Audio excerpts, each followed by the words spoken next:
روزہ کی حالت میں زبان کی حفاظت کا اہتمام، بالخصوص زبان کی حفاظت بہت ضروری ہے، اور روزہ میں خاص کر غیبت اور چغلی وغیرہ سے بچنے کا بہت اہتمام ہونا چاہیے، جیسا کہ نبی کریم صلی اللہ علیہ وسلم کا ارشاد عالی ہے، ما صام من ظل یأکل لحوم الناس، ترجمہ، جو شخص لوگوں کے گوشت کھاتا رہا یعنی غیبتیں کرتا رہا اس نے گویا روزہ ہی نہیں رکھا۔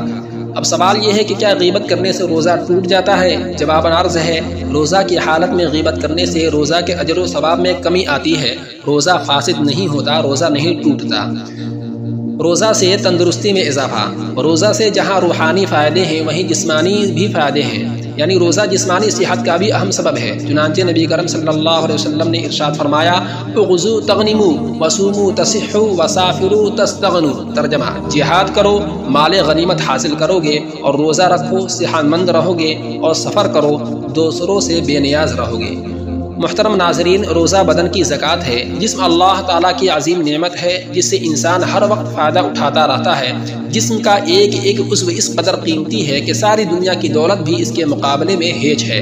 اس نعمت کا حق یہ ہے کہ جس طرح مال و دولت کی نعمت کی زکوٰۃ نکالی جاتی ہے، اسی طرح جسم کی بھی زکوٰۃ نکالی جائے، اور جسم کی زکوٰۃ روزہ ہے۔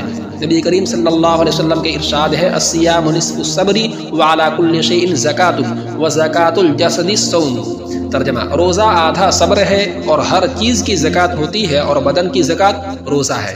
محترم ناظرین، اب آئندہ روزہ سے متعلق چند اہم مسائل ذکر کیے جائیں گے کہ روزہ میں کن کن اعمال کا کرنا مکروہ ہے، ناجائز ہے، کن کن چیزوں سے روزہ ٹوٹ جاتا ہے۔ براہ کرم آپ حضرات سے مؤدبانہ گزارش ہے کہ اس چینل کو سبسکرائب فرما لیں اور اس چینل کو خصوصاً اپنے گھروں میں تشہیر کریں تاکہ گھر کے احباب اس چینل کے ذریعے سے بہت سے اہم مسائل سے فائدہ اٹھا سکیں۔ اللہ رب العزت آپ کو جزائے خیر عطا فرمائے۔